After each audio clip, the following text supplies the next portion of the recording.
India में रहकर आपने भी नोटिस किया होगा, जब भी यूरोप या अमेरिका सिक्योरिटी की बात करते हैं, एक नाम बार बार सुनाई देता है, नेटो। पर सवाल ये है, नेटो है क्या और ये अलायंस पूरी दुनिया के लिए इतना इम्पोर्टेंट क्यों माना जाता है?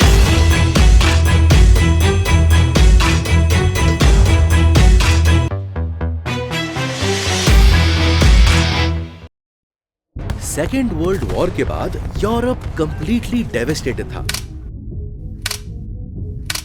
वेस्टर्न कंट्रीज को डर था कि सोवियत यूनियन का इन्फ्लुएंस और ज्यादा ना बढ़ जाए। इसी फियर के चलते 4 अप्रैल 1949 को 12 देशों ने मिलकर एक मिलिट्री अलायंस बनाया, जिसे कहा गया नेटो, यानी North Atlantic Treaty organisation.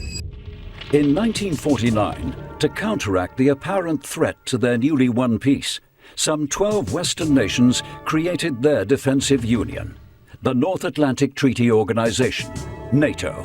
NATO का सबसे इंपॉर्टेंट रूल है कलेक्टिव डिफेंस। सिंपल शब्दों में, अगर नेटो के किसी एक मेंबर पर अटैक होता है तो बाकी सारे मेंबर उसे अपने ऊपर अटैक मानते हैं। इस रूल का मतलब सिर्फ मिलिट्री मदद नहीं होता, बल्कि पॉलिटिकल और स्ट्रेटेजिक सपोर्ट भी होता है। इसी प्रिंसिपल को आर्टिकल 5 कहा जाता है और आज तक इस आर्टिकल ने कई छोटे देशों को बड़े पावर्स के खिलाफ कॉन्फिडेंस दिया है। यूनाइटेड नेशंस जैसे ऑर्गेनाइजेशंस डिस्कशंस और डिप्लोमेसी पर फोकस करते हैं, लेकिन नेटो डायरेक्ट मिलिट्री अलायंस है।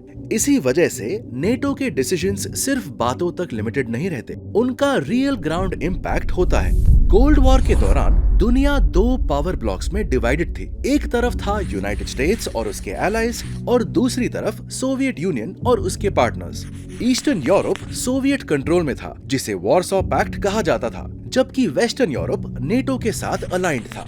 ये सिर्फ आइडियोलॉजी की लड़ाई नहीं थी, ये न्यूक्लियर वेपन्स, मिलिट्री बेसिस और इन्फ्लुएंस की रेस थी।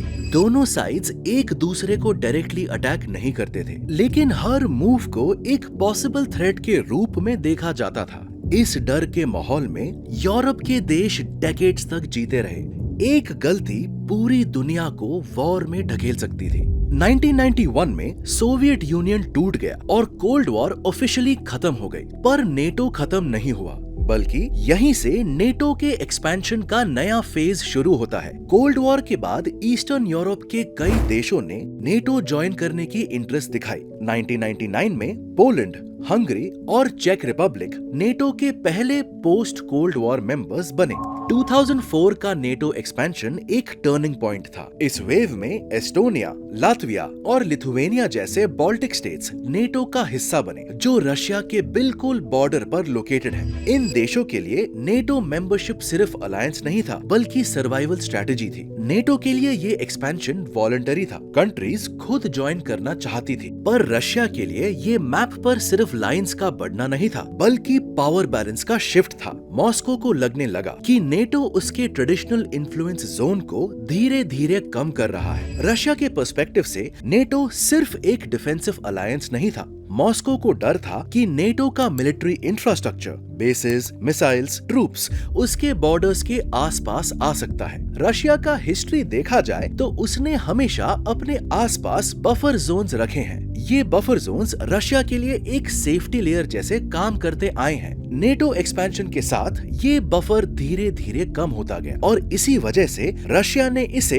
अपनी रेड लाइन माना। रशिया का मानना था कि अगर ये एक्सपेंशन यही नहीं रुका तो अगला प्रेशर और ज्यादा बढ़ेगा। नेटो का एक्सपेंशन यूरोप के लिए प्रोटेक्शन बना, पर रशिया के लिए एक वार्निंग। इसी टेंशन ने आगे चलकर यूक्रेन कॉन्फ्लिक्ट की फाउंडेशन रखी। आप क्या सोचते हैं, क्या नेटो का एक्सपेंशन जरूरी था या इसने कॉन्फ्लिक्ट्स को और कॉम्प्लेक्स बना दिया? कमेंट्स में अपनी राय जरूर लिखिए। पार्ट 2 में हम डिटेल में समझेंगे ये टेंशन कैसे एक जंग में बदली। अगर आपको फैक्ट्स के साथ जियोपॉलिटिक्स समझना पसंद है तो नई सोच को सब्सक्राइब कीजिए, कमेंट कीजिए और वीडियो को लाइक करना ना भूलें। मिलते हैं अगले वीडियो में, क्योंकि जब सोच बदलेगी तभी समझ भी बदलेगी।